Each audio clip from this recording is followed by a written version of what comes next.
Zase už byla hodně složitá pro Jablonec, ale... Kopic. Tohle není offside. Piták a jeho gólová přihrávka. 1-0 pro Jablonec. Střelcem se stává Kovařík a nutno podotknout, že Karel Piták při třetím střeleném gólu Jablonce ve vzájemném duelu z Voloru připisuje třetí gólovou asistenci. Ale nutno pochválit i Kopice. Karel vždycky patřil mezi ohromně produktivní hráče, ať se to týkalo gólů nebo hlavně těch finálových šancí, předfinálových přihrávek a pořád on tohleto potvrzuje. Byl to dokonalý balon, s tím nešlo už nic jiného dělat, než dát gól. Uvidíme, jestli nám bude nabídnout nějaký záběr situace v momentě přihrávky, abychom definitivně rozluštili, jestli byl Karel Piták nebo nebyl v offsideu. Důležité je, že branka na každý pád platí. Ne. Špatná reakce, myslím, že Arberyho, který zůstal jako poslední hráč v Lory. Evidentně pravý obránce tam zůstal. To je takový to klasický, že jo, zákaz, nikam nemávají ruku, buď couvají do zádu, nebo Lafata. Teď je dost prostoru. Kovařík. Veliu podskočil. Nádherně si poradil Karel Piták. Tady se dá mluvit o skórování si s tím přehledem. No, tak já si myslím, že i víc. To je vlastně, že utkání, dá se říct, že je hotový, že jako Jablonec ale dá se říct, že postupuje. Už se může těšit na Viking Stavanger a postupuje, že tímhle gólem asi opravdu získal klid. No, tolik chválený Veliu teď nezasáhl ani trošku dobře, umožnil tak Pitákovi, aby si elegantně zpracoval a v klidu zasunul k levé tyči. Oba protagonisté první gólové situace si vyměnili úlohy, takže i ve čtvrtém gólu má prsty a hlavně nohy Karel Piták.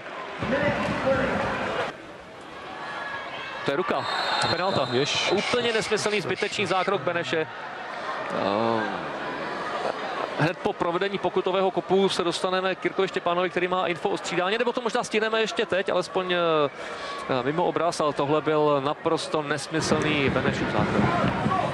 Možná teď mu proběhlo hlavou, že by se taky nemusel zahrát proti Alkmáru, který čeká Jablonec. No, tak Špit to chytí a bude klid. Takhle asi, no. Beneš zaslouží na zadek, protože tohle je blbost, co udělal. Navíc, když útočník je obrácen zády k bráně. Tak Michale, chyť to, ať je to 2-0. Připraven kapitán Flory Sakaj. Proměnil s velkým přehledem. Je pravda, že špičil rychle na levou stranu. Podle všeho se Sakaj stačil ještě podívat předtím, než do balonu kopl. Udal to dobře. Artan Sakaj, jeden z těch nejstarších. 31letý hráč. Na svém kontě už má přes 200 ligových utkání. Výborně zasáhl Jablonský. A důrazem udržel balón pro jablonecké barvy. Kopic dobře vystřelil a je to 3-1. David Lafata dává svůj třetí gól v Loře v celkovém součtu. Ale teď si myslím, že asi s Josefem můžeme chválit vlastně na několikrát. Jednak Tomáše Jablonského, který nejenom, že se prosadil technicky, ale dokázal vložit do hry i důraz a následně potom i Jana Kopice. Tak produktivita. Jo, on je teďka, uvidíme, on je u téhle střely, kde vystřelí vlastně brankář, ho vyrazí a Lafata je tam, kde má být, to je jeho role a vždycky jako člověk rozebírá ty akce, jak ty akce začaly a tam začne mu toho proměna u Jablonského. Skvěle šel do prvního balonu, předskočil hráče, šel do té lejny, takový to moderní pojetí toho hry vlastně bránce. Dá se říct, že 3 hráči na jedničku. No hlavně se ukázalo, že když je David Lafata ve zkrátce. Pořád, no a teď produktivita, bavíme o ní. Teď už je to 1-4, ale Kopic dokázal ocentrovat. Ale teď to asi pánové trošku prováhali. Ještě pořád ne.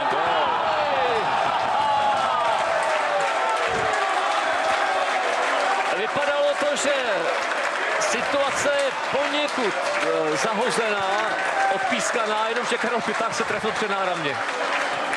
No tak Karel, tam už to čemu mluvit nebudeme, jo, nebo se to náhodou. A on nespěchne, Karel, on je soudnej v tomhle, ale výborný výkon. Výborný výkon a hlavně zase bavili jsme se, pochválíme Kopice, říkal jsem produktivita, ten centr od něho, už ten první centr, který byl na druhou stranu, tak byl přesnej, výborný. Vlastně tam už mohl Kovařík buď z první vystřelit nebo zakončit po zpracování, rozhodl se jinak, dát balon pod sebe a přišla ještě jedna přihrávka, kterou poté Piták dokázal. Ale oni měli dvě vyložené šance, mohlo to být 4-3, jo, takže řeknu jakoby celkový show, který oba týmy nabídli, je zajímavý. Teď může něco nabídnout Kovařík a tentokrát už se trefil. To, co se o milimetry nepovedlo pravou, povedlo se levou a já vám ani nebudu říkat, kdo přihrával, protože to stejně dobře víte.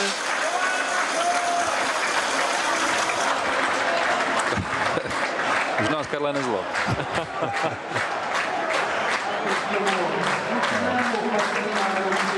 To je taková klasická rána, která se učí od žáčků na dlouhou tyč, jak se říká. Na tomto terénu v podstatě nechytatelná, když je dobře trefená.